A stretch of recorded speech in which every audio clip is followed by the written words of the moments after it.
जय हिंद दोस्तों, स्वागत है आपका अपना YouTube channel online top education में। दोस्तों, आप एसएससी जीडी की तैयारी कर रहे हैं तो हमारे चैनल से ज़रूर जुड़िएगा, क्योंकि हम अपने चैनल पर डेली हिंदी एमसीक्यू की क्लास लेकर आते हैं और डेली जीके एमसीक्यू की क्लास लेकर आते हैं, जो आपकी परीक्षा के लिए बहुत महत्वपूर्ण है। दोस्तों, आज हम इस वीडियो के माध्यम से एसएससी जीडी हिंदी ग्रामर 2025 को पढ़ेंगे। दोस्तों, पढ़ें सिर्फ वही जो एग्ज़ाम में आएगा। दोस्तों, इन प्रश्नों को रट लो। इस वीडियो में हमने टॉप 50 एमसीक्यू कराए हैं, जो आपकी परीक्षाओं में बार बार पूछे गए हैं। दोस्तों, यदि आपने इस वीडियो को देख लिया तो आपके 2 नंबर पक्के होंगे। दोस्तों, आज भी इस वीडियो के माध्यम से हमने हिंदी भाषा में कुल कितनी लिपियां हैं, छंद कितने प्रकार के होते हैं, ऐसे वेरी इंपॉर्टेंट 50 क्वेश्चन कराए हैं। दोस्तों, एसएससी जीडी की परीक्षा में सबसे ज़्यादा बार पूछे गए हिंदी के एमसीक्यू हैं। दोस्तों, लास्ट ईयर पेपर में पूछे गए। ये हमारी एसएससी जीडी की फर्स्ट क्लास है, सभी प्रतियोगी परीक्षाओं के लिए उपयोगी है, जिसमें हिंदी पूछी जाती है। प्रीवियस क्वेश्चन एमसीक्यू हैं।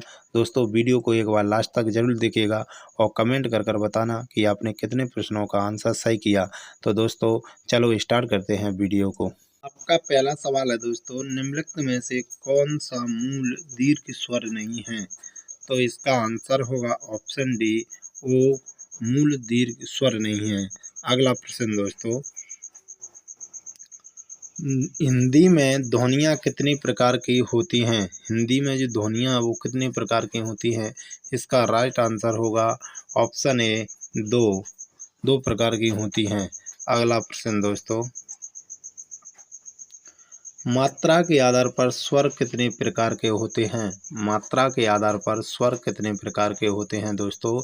इसका राइट आंसर होगा ऑप्शन बी, 3।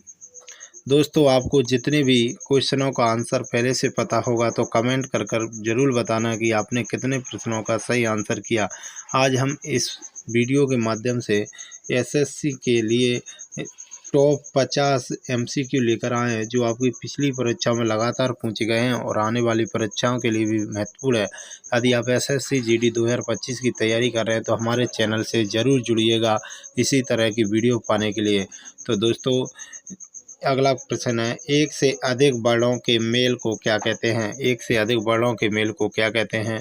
तो दोस्तों, इसका राइट आंसर होगा ऑप्शन सी, व्यंजन। एक से अधिक वर्णों के मेल को क्या कहते हैं? व्यंजन। अगला प्रश्न दोस्तों, ई, चा, छा, जा, झा आदि का उच्चारण किससे होता है?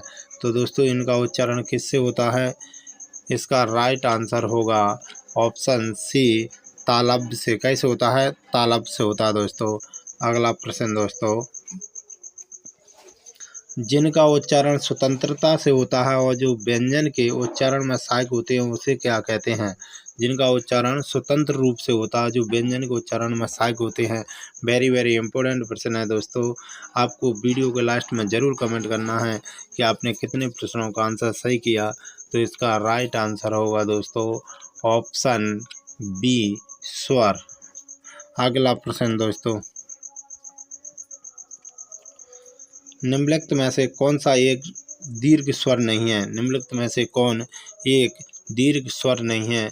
तो दोस्तों, इसका राइट आंसर होगा ऑप्शन बी, ई दीर्घ स्वर नहीं है। अगला प्रश्न दोस्तों, निम्नलिखित में से अंतःस्थ व्यंजन कौन सा है? निम्नलिखित में से अंतःस्थ व्यंजन कौन सा है दोस्तों? इसका राइट आंसर होगा ऑप्शन सी, वह अंतःस्थ व्यंजन है। अगला प्रश्न दोस्तों, हिंदी भाषा में कुल कितनी लिपियां हैं? वेरी इंपॉर्टेंट प्रश्न है दोस्तों। हिंदी भाषा में कुल कितनी लिपियां हैं? इसका राइट आंसर होगा ऑप्शन सी, 52। दोस्तों, हिंदी भाषा में कुल 52 लिपियां हैं। अगला प्रश्न, हिंदी वर्णमाला में ऊष्म व्यंजन कौन से हैं? हिंदी वर्णमाला में ऊष्म व्यंजन कौन से हैं? तो दोस्तों, इसका राइट आंसर होगा ऑप्शन ए, सा, सा, हा ऊष्म व्यंजन हैं दोस्तों। अगला प्रश्न दोस्तों, या, रा, ला, वा को कौन सा व्यंजन कहते हैं? दोस्तों, या, रा, ला, वा को कौन सा व्यंजन कहते हैं? तो इसका राइट आंसर होगा ऑप्शन बी, अंतःस्थ व्यंजन कहते हैं। क्या कहते हैं? अंतःस्थ व्यंजन कहते हैं। अगला प्रश्न, निम्नलिखित में से कौन ऊष्म व्यंजन है? निम्नलिखित में से कौन एक ऊष्म व्यंजन है दोस्तों? इसका राइट आंसर होगा ऑप्शन ए, हा। ऊष्म व्यंजन है। ऊष्म व्यंजन 4 होते हैं, सा, हा। तो इसका राइट आंसर होगा ए ऑप्शन। अगला प्रश्न दोस्तों, जब एक ही ध्वनि का द्वत्व जो जाए तो वह क्या कहलाता है? जब एक ही ध्वनि का द्वत्व जो जाए तो वह क्या कहलाता है? इसका राइट आंसर होगा दोस्तों ऑप्शन बी, युग्मक ध्वनियाँ। युग्मक ध्वनियाँ कहते हैं उनको। दोस्तों आप एसएससी जीडी की तैयारी कर रहे हैं तो हमारे चैनल से जुड़िएगा। हमारे चैनल पर डेली जीके एमसीक्यू और हिंदी एमसीक्यू क्लास आती है, तो आप हमारे चैनल से ज़रूर जुड़िएगा। यदि आप एसएससी जीडी 2025 की तैयारी कर रहे हैं, हमारे चैनल पर जीके हिंदी ग्रामर की क्लास डेली आया करेंगे। तो दोस्तों अनुस्वार किसका कार्य करता है? अनुस्वार किसका कार्य करता है? इसका राइट आंसर होगा दोस्तों ऑप्शन सी, पंचम वर्ण का काम करता है। पंचम वर्ण का कार्य करता है। अगला प्रश्न दोस्तों, ए आई वर्ण क्या कहलाते हैं? दोस्तों ए और आई वर्ण क्या कहलाते हैं? इसका राइट आंसर ऑप्शन डी, कंठ तालव्य कहलाते हैं। क्या कहलाते हैं? कंठ तालव्य कहलाते हैं। अगला प्रश्न दोस्तों हम इस वीडियो में टॉप 50 एमसीक्यू लेकर आए हैं जो आपकी पिछली परीक्षा में लगातार पूछे गए हैं। तो दोस्तों लास्ट में कमेंट जरूर कर बताना कि आपने 50 में से कितने प्रश्नों का आंसर सही किया। तो अगला प्रश्न है दोस्तों, वह छोटी से छोटी ध्वनि जिसके टुकड़े नहीं हो सकते उसे क्या कहते हैं? वह छोटी से छोटी ध्वनि जिसके टुकड़े नहीं हो सकते उसको क्या कहते हैं दोस्तों? इसका राइट आंसर होगा ऑप्शन ए, वर्ड। दोस्तों सारे क्वेश्चन वेरी वेरी इंपॉर्टेंट है। आप हमारे चैनल से जुड़िएगा इसी तरह के प्रश्न पाने के लिए। जिनका उच्चारण ऊपर के दांतों पर जीभ लगाने से होता है उसे क्या कहते हैं? जिनका उच्चारण ऊपर के दांतों पर जीभ लगाने से होता है उसे क्या कहते हैं? इसका राइट आंसर होगा ऑप्शन कौन सा होगा दोस्तों? ऑप्शन ए, दंत्य होगा। ऑप्शन ए राइट आंसर होगा। अगला प्रश्न दोस्तों, किसी वस्तु को व्यवहार में लाना इसका आशय किस शब्द से है? किसी वस्तु को व्यवहार में लाना इसका आशय किस शब्द से है? तो इसका प्रयोग ऑप्शन सी, प्रयोग से। राइट आंसर ऑप्शन सी होगा। अगला प्रश्न दोस्तों, निम्नलिखित में से किस शब्द में स्वर व्यंजन संबंधी अशुद्धि नहीं है? निम्नलिखित में से किस व्यंजन में स्वर व्यंजन संबंधी अशुद्धि नहीं है? तो इसका राइट आंसर ऑप्शन सी, ओजस्वी में स्वर व्यंजन संबंधी अशुद्धि नहीं है। अगला प्रश्न दोस्तों,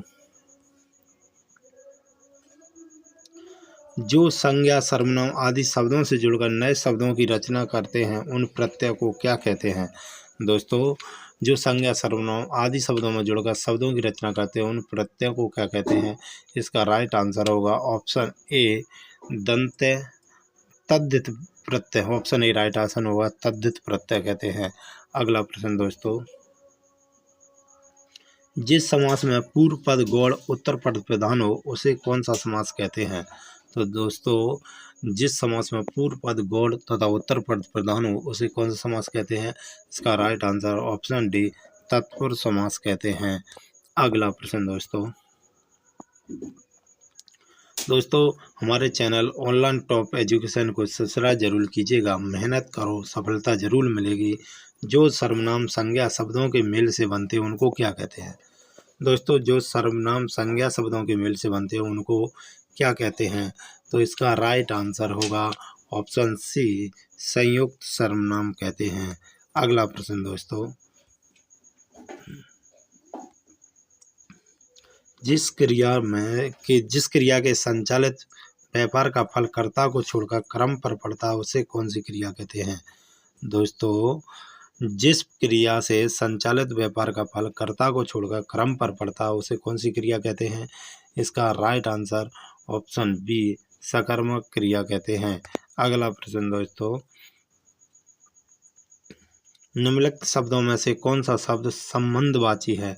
निम्नलिखित में शब्दों में से कौन सा शब्द संबंधवाची है? इसका राइट आंसर होगा ऑप्शन सी, देवीय। अगला प्रश्न दोस्तों,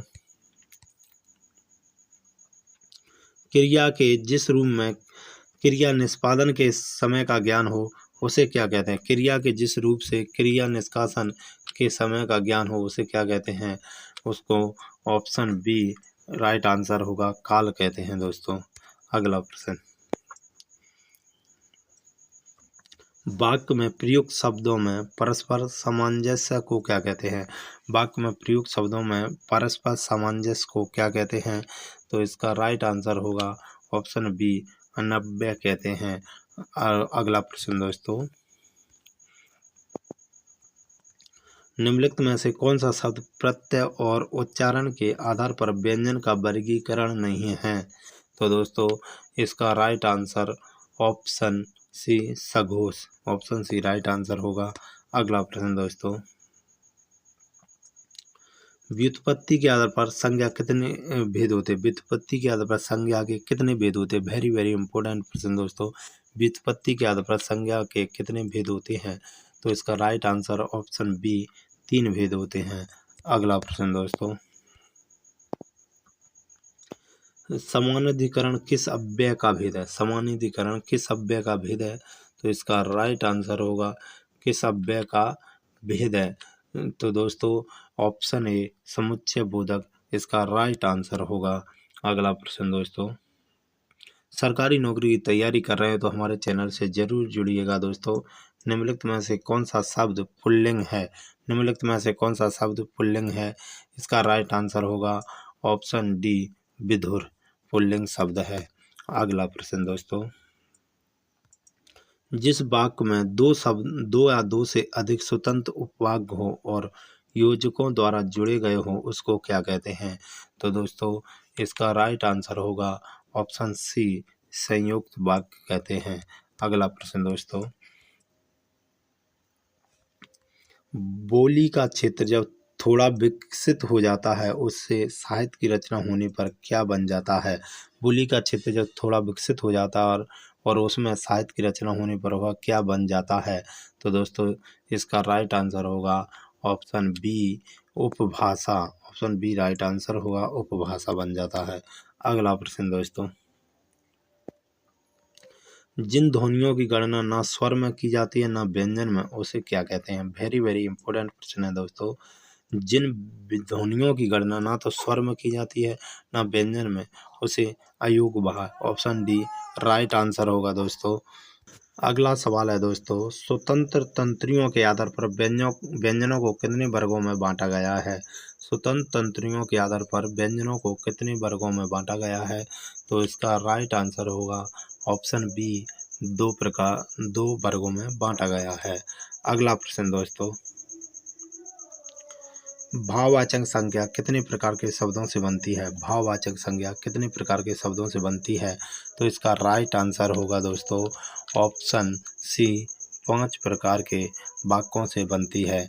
अगला प्रश्न दोस्तों, वर्णमाला में स्पर्श व्यंजनों की संख्या कितनी है? स्पर्श व्यंजनों की दोस्तों स्पर्श व्यंजनों की संख्या वर्णमाला में ऑप्शन ए राइट आंसर होगा 25 रहती है।